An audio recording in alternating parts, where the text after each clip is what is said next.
This video is an excerpt from my upcoming course on building rapport, how to go beyond small talk with advanced communication skills. This video we're going to be talking about the problem of asking questions, and I'm going to share some techniques for more meaningful style of communication. Now, most people default to questions when they're trying to get to know someone, especially at the beginning.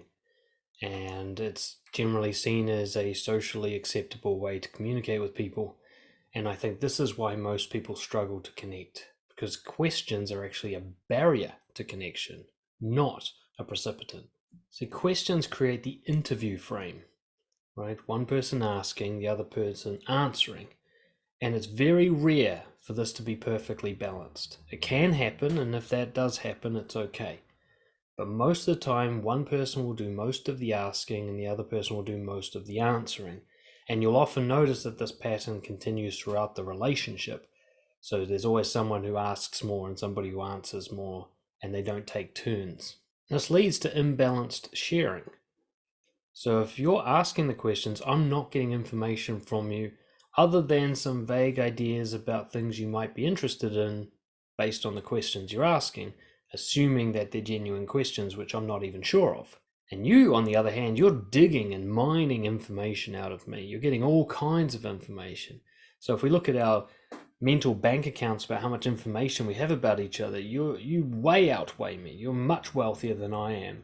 Because every time you ask a question, you add to your account, whereas I actually don't get anything in mine.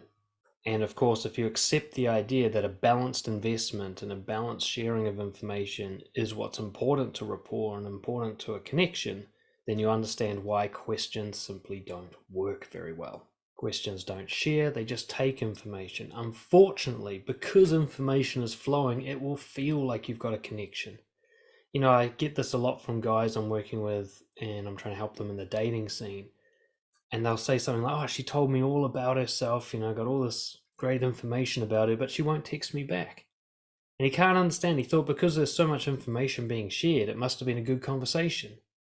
He doesn't see that his bank account is full of information, but she's got nothing about him other than the guy asks a lot of questions and it's kind of annoying. So of course she's not texting you back.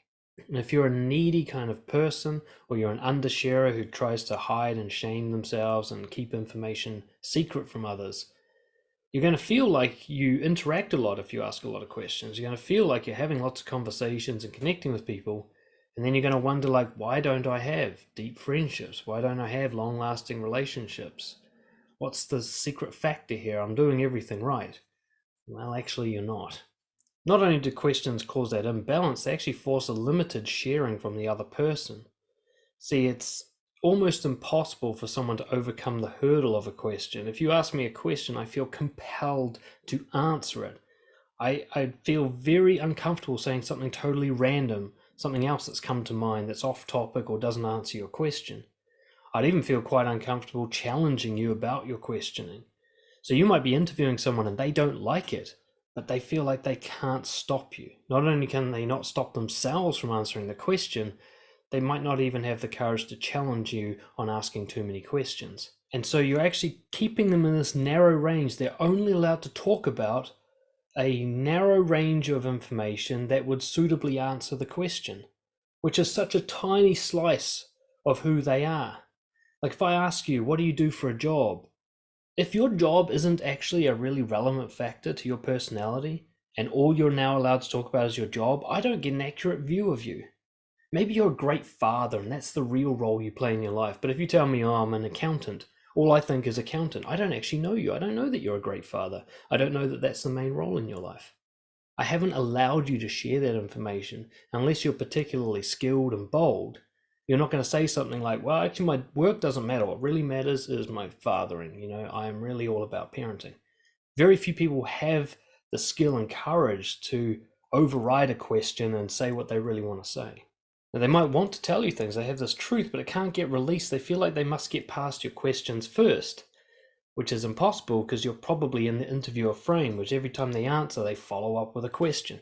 And I see people get into this trap all the time. One person asking, the other person answering. The person answering can't get out of talking about the answers to these questions. And they get more and more frustrated, more distant, more shut off. So even if this person stops interviewing them, they no longer want to share because they're exhausted by having this information drawn out of them. And they know nothing about the other person, so why would they invest? They now feel unsafe. This person's got all this information on them and they've got nothing on them. It's not fair.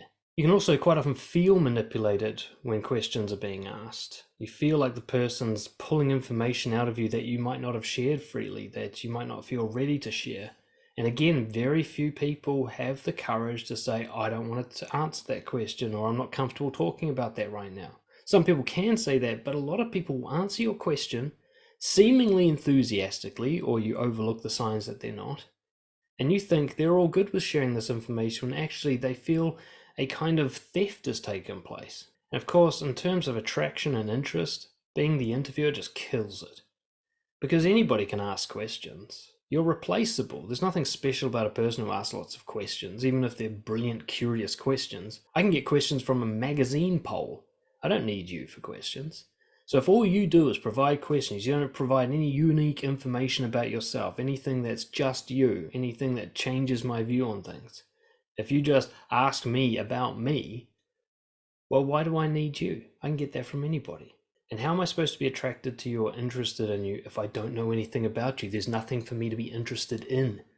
I'm not interested in someone who asks questions. That's not a trait. Now, you might be good looking or you might impress me with a skill or something, but once that's worn off, what else have you got if you just got questions? So in case it's not obvious, you use statements instead. Statements are the way to connect with people. And yet you're going to feel that you have to use questions. You're going to feel that statements might be oversharing or bragging, or you'll have some shame around statements. But I'm telling you right now, this is one of the most critical shifts you can make in your communication style. No more questions, only statements. Rather than ending a sentence with a question mark, you end it with a full stop and a silence. I challenge you to try and do entire conversations with people without asking any questions. I'll give you some tips and some practical guidance on how to achieve this seemingly impossible goal. A great one is to reframe the question you were about to ask into a statement about yourself. Now, what you can do is you can answer the question. So let's say I wanted to ask you, how was your weekend? I've just met you in the office lunchroom or something, and that question pops up into my head. Well, I can answer it and say the answer out loud. So instead of asking you, how was your weekend? I can say, hey, I just had a terrible weekend. I can start the conversation like that, as if you asked. And there's really nothing wrong with just throwing information out there. You'll notice that when you watch a stand-up comedy, they just keep changing topics and throwing random stories. Oh, I was on the bus the other day and I saw this guy. Nobody asked him what he was doing that day. You realize that? You're totally accepting of the stand-up comedian just throwing topics out. They'll change the topic 3 times in a single minute. You have no problem with it. It isn't weird to do this. And you'll find it's actually easier for the other person if you're the one to throw the information out first. If you give them something to respond to. Say, hey John, I just had a terrible weekend. He can do whatever he wants with that information. You've made it easy for him.